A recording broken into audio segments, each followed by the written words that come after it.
నేను ఒక్కటే కోర్స్ నేర్చుకుంటాను సార్.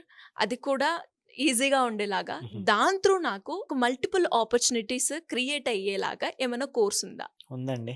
ఏంటి సార్ అది? ఎగ్జాక్ట్‌లీ మనం అదే ట్రైన్ చేస్తున్నాము. అది హ్మ్. ఫుల్ స్టాక్ కోర్స్ అవుతుంది. హ్మ్. దానిలో మళ్ళీ Python full stock, Java full stock అని డిఫరెన్స్ ఉంటది. ఓకే. అసలు ఫుల్ స్టాక్ అంటే జనరల్‌గా ఫుల్ అంటే ఏంటి? అంతా. అవును. స్టాక్ అంటే కలిసి ఉంటది. సో, ఫుల్ స్టాక్ అన్నప్పుడు front end, back end, database, cloud deployment, DevOps methodologies ఇవన్నీ వస్తాయి. ఓకే. అందులో స్టూడెంట్ ఫ్రంట్ ఎండ్ నేర్చుకుంటాడు. హ్మ్. వాడు 1 ½ అవర్ కోడింగ్ క్లాస్‌తో స్టార్ట్ అవుతది. హ్మ్. దానిలో ఫస్ట్ బ్యాక్ ఎండ్ స్టార్ట్ చేస్తాం. ఎందుకంటే బ్యాక్ ఎండ్‌లో లాజిక్ బిల్డింగ్ నేర్చుకుంటాడు.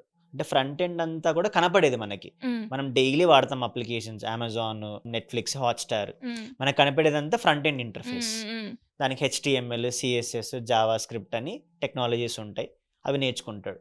బ్యాక్ ఎండ్ వచ్చేసి పైథాన్ గాని, జావా గాని. ఇప్పుడు పైథాన్ ఫుల్ స్టాక్‌కి, జావా ఫుల్ స్టాక్‌కి డిఫరెన్స్ ఉంటది. ఇవి 2 కనెక్ట్ అయ్యేలా డేటాబేస్‌లో డేటా ఎలా స్టోర్ అవుతది. ఇవన్నీ లింక్ అయ్యి ఒక అప్లికేషన్ బిల్డ్ చేసి అందరూ యూజ్ చేయాలంటే డిప్లాయ్ చేయాలి.